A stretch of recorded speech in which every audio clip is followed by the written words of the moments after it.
What's up, everybody? It's Alex from Heavy New York. We are in the basement of Brooklyn Bazaar, and today we are here with Adam of the Almighty Hate. Thank you so much for your time. Thanks. Yeah. It's good to be here. Yeah, it's awesome to have you guys here. It's been a while since you were in New York, too, I think, right? It's been like 8 years. Yeah. So now we have returned to American soil after 8 long years, and it's a great opportunity for us Yeah. to be back, especially with the new album, Auric Gates of Veles, now on Metal Blade. So, yeah, we're super happy about it. Yeah. Sure. And you just led me into my next question. Auric Gates of Veles is the newest record. I believe it's like the 11th record in the Hate catalog. How was the making of it? It was a pretty long process, actually, that took us like more than 1 year, I think. But it's, I would say it's a continuation of our previous album, Tremendum, musically and also lyric-wise, because the main theme that we explore on this album is Slavic mysticism, or you might say Slavonic mysticism. So it's a continuation, but I would say it's like a development. We are going deeper, more profoundly in this kind of themes. Interesting. Did the theme of this determine like the outcome of the music itself, or is it just lyrically that you're expressing this concept? I think both. I mean, you can hear it in the riffs also, and in arrangements, it's like more, say it's somewhere around some melodies, like folk melodies here and there, but it's never obvious. I mean, it's rather in the background, and this main characteristic of our music, which is pure aggression, is always there. So. Yeah. It's interesting because being that this is the 11th Hate album, do you like have a formula that you always stick with? Like, do you go into the studio? Is there like a certain songwriting mode you always go into, or has the making of every record been a new approach in its own experience? I would say every record is a journey, is like a separate thing, separate experience, and as I said, it's a continuation of our previous record. But musically, but it's like opening a new chapter in a way too, because we wanted to approach it sound-wise in another way. For example, we used this old school tape for mixing the album. So we combined the two, I mean, digital and analog technologies here, because what we wanted to achieve was some harshness of the mix, generally speaking, and I think this is the greatest thing on this album, that it takes some effort for a listener to really get into this, because it's pretty harsh when it comes to the sound, but at the same time is very dynamic and powerful, so to speak. Interesting. And kind of going back to the concept of this new album, what I'm curious is, are you trying to inform the listener on this mysticism that you were talking about, or can the music also still be open to interpretation? It is, of course, open to interpretation, and it's a listener's choice how deep he or she wants to get into this, right? So you can just enjoy the music, and but you can also take a step deeper into it. Yeah.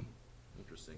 When you are making an album, especially when you're focusing on the music, can like the direction change out of nowhere? Like, can you start with one idea and end up with a completely different one, or do you tend to stay focused from start to finish on one idea?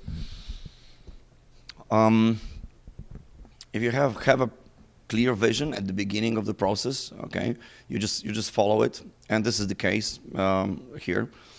I think we started working on some demo for the new album last year in December, I believe.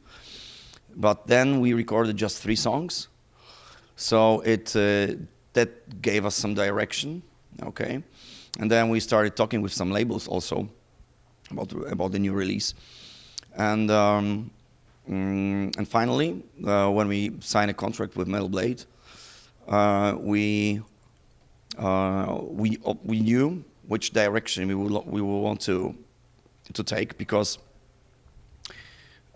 this was exactly what we wanted to achieve with this demo. I mean, this as I said, this kind of harsh sound. So it is still death metal, you know, in the background, but it has some atmosphere and some climate, something that is a very important characteristic for our music today. When you're executing your material live, do you try to play the material exactly how it sounds on the album, or is there maybe some improvising or some other additional elements that you would like to throw into your music when you're like, do you like to make the live presence different for a listener than if they were just listening to you guys? I would say we rather stick to the formula from the album, try to convey this sound, this kind of arrangement in our live shows, but of course, you know, playing live shows always gives you some margin for interpretation. So it depends on many factors then, but this original vibe should be there every time. I agree with you. Like, I feel like either way, you're seeing the band live, it's already a different experience, so why change it so much, right? Exactly. Yeah. Now, one thing I'm really curious about is coming from Poland. You know, I've interviewed a couple people from Poland. Like, I just interviewed Riverside a couple weeks ago from Warsaw, and Okay. you know, bands like Behemoth and Decapitated. Is there like a metal scene in Poland that you guys started in, or did you have to go outside your home country in order to get your name out there more? Well, we started as early as in the early 90s.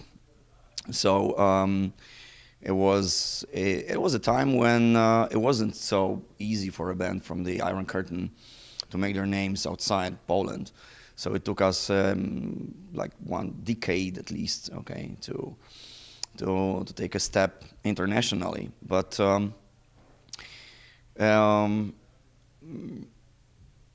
maybe this is the answer to your question. But generally speaking, Polish metal scene has been very lively. You can see waves of bands coming again and again. It's like a Polish death metal or metal phenomenon.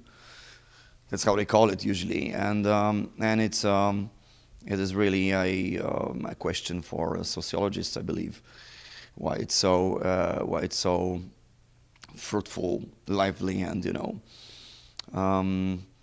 But talking about those bands that started in the early 90s, because you asked me about Decapitated, Behemoth, and all the other bands, you can see that most of them are still there, right?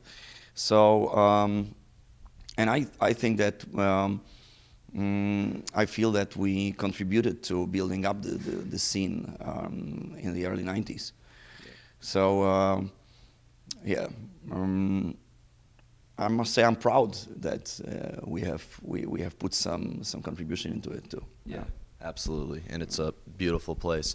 And the final question I want to ask you is what I'm curious about. Sometimes I either get like the deepest answer for this, or the coldest like one-word answer. How do you know when a song is finished? That's a tough one, I must say. You know it for sure when you hear it, when you hear the record, right? Almost finished, and it's very close to the vision that you have in your head or in your ears. Okay, when it's very close to it, you know that it's finished. Sometimes you are surprised with the final result. Okay, sometimes you want to change it, you want to improve it, even after it's recorded. So it's like I would say it's a never-ending process actually. As I said, it's like a journey, right? Journey that never ends. I mean, you can always find some room for improvement, but the moment you're satisfied, the song and your vision, they like overlap, you know, completely. It's like then you can be sure that it's finished. Yeah, that had to have been the best answer I've ever gotten for that question. Thank you so much. Thanks so much, Yeah. man. So before we go, I'd like to thank you so much for your time today. It's going to be a killer show tonight. Is there just anything else with Hate that you would like to promote? I know festival season's coming soon, so anything on that? This will be uploaded by midnight, so anything that isn't announced, don't say. Well, thanks for the interview. Sending greetings to all people out there who support the band.